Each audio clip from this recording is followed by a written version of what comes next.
5 pontos sobre o resultado do segundo trimestre da IRB, um dos resultados mais aguardados dessa temporada.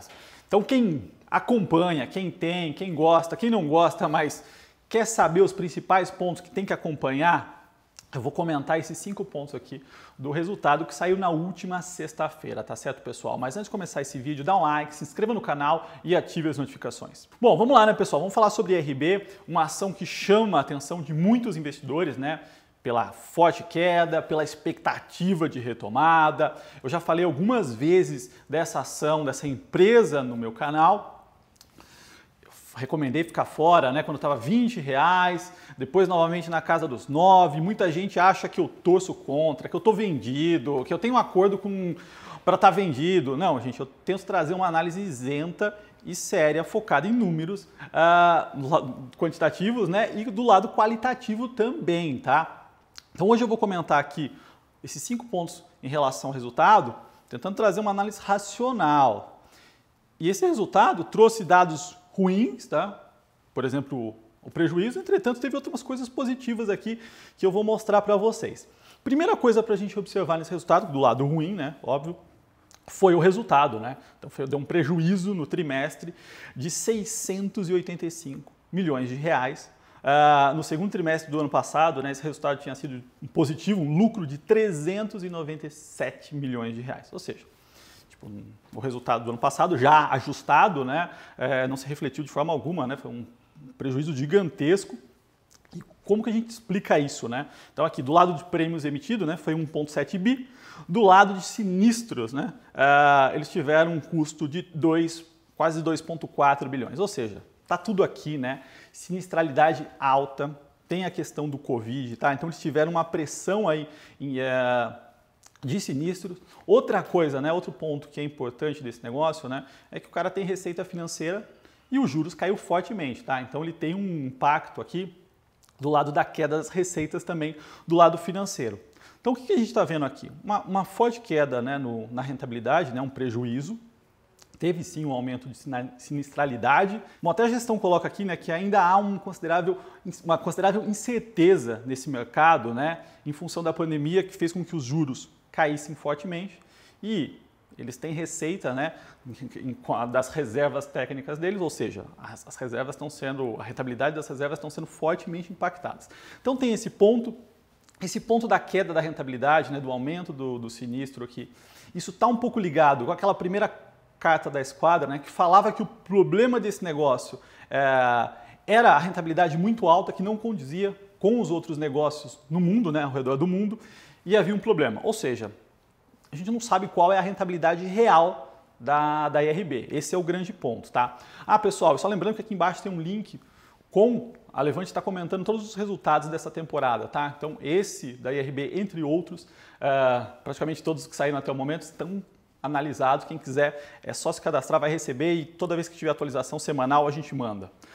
O segundo ponto que é importante foi o aumento, tá, das insuficiências de liquidez, tá? Então, não sei se vocês se lembram, mas no primeiro trimestre a IRB mostrou, né, que faltava uma reserva técnica lá de 2,1 bilhões, né, de reais que ela teve que levantar para conseguir suprir as necessidades do mercado dela. Bom, esse número passou de 2,1 para 3,4 bilhões, tá? Então esse número foi reajustado aí, tem mais um buraco para cobrir em função desse trimestre ruim também, mas ou seja, o buraco está aumentando, né? 3,4 bilhões é um valor extremamente relevante para a empresa conseguir cobrir.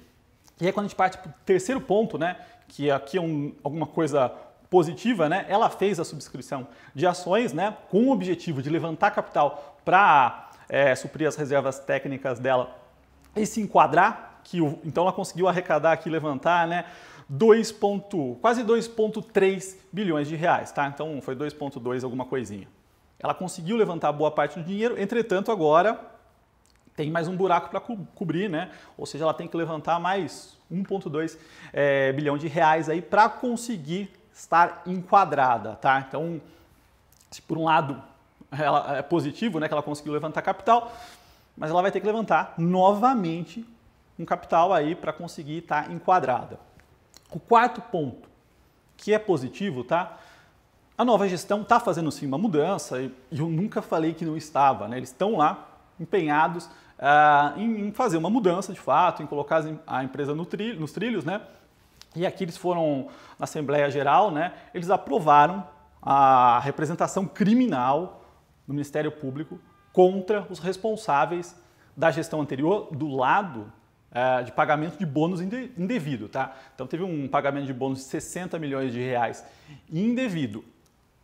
Os outros pontos da empresa, não é que a gestão estava roubando, né? Não teve um desvio de dinheiro. O que teve foi um movimento de inflar os resultados, né? Ou seja, eles provisionavam menos do que deveriam e isso fazia com que o lucro, né? A última linha, o resultado fosse bem maior do que deveria ser. Isso acabava impactando o preço das ações e a remuneração deles era impactada, tá? Mas não que eles desviaram dinheiro para as próprias contas. Eu vi muita gente comentando, né? Os caras têm que ser responsabilizados porque eles roubaram. Não, não teve roubo. O que teve foi ajustes no resultado, né? Aquelas pedaladas para parecer que a empresa era muito mais rentável do que de fato era, né? E o nível de lucro era bem maior do que de fato é, tá? Então isso aconteceu e teve a questão do bônus, né? Então teve um bônus aqui, um pagamento de 60 milhões em bônus que foi indevido e aí eles estão entrando criminalmente contra os responsáveis, tá? E o quinto ponto, que é um ponto importante, tá?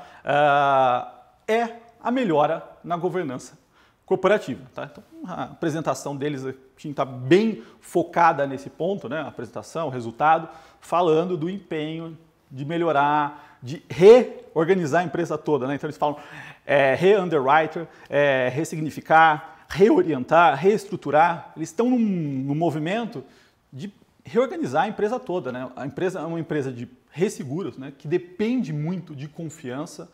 A figura da confiança é extremamente importante nesse business, né? Então eles estão tentando reestruturar a empresa como um todo. Tem uma série de melhorias que eles estão fazendo. E isso, eu acho que é um ponto positivo, né? A empresa está trabalhando para retomar, para reestruturar. Entretanto, o que fica sempre, o meu ponto nessa empresa é o seguinte: qual o nível de rentabilidade da IRB? Qual de fato é o lucro dela recorrente para 2021, 2022, 2023? Como esse negócio teria que operar? E aí eles deixam em aberto aqui muitas coisas, né? Eles têm uma incerteza muito grande, ainda do que pode vir, né? Eles refizeram reauditoria novamente, entre outros pontos. Só que nem tudo é claro, não é claro nem para o CEO muitas coisas, tá? Então pode aparecer mais pepino sim, eu acho que isso não dá para tirar do radar. E o que fica, o grande ponto meu é qual o nível de rentabilidade desse negócio. Não é claro, acho que nem eles sabem. E a gente vai ver futuramente. Esse é o grande risco do negócio, tá? Que eles vão reorganizar? Sim. Que eles vão conseguir levantar mais capital? Sim. Entretanto, a gente pode chegar em 2021, 2022 e ver que o nível de rentabilidade é compatível com o nível de valor de mercado hoje, tá? Então, não necessariamente ela vai voltar para o nível que já foi negociado. Acho que aquele nível de R$40 não faz o menor sentido. Lógico que existe um upside risco. Se ela conseguir operar num nível de rentabilidade bom, né, entre o que está acontecendo e o que era, entretanto as incertezas existem ainda, tá? Por isso que eu sempre chamo cautela para esse negócio aqui, para esse business, tá certo, pessoal? Bom, se você gostou desse vídeo, dá um like, se inscreva no canal e até a próxima.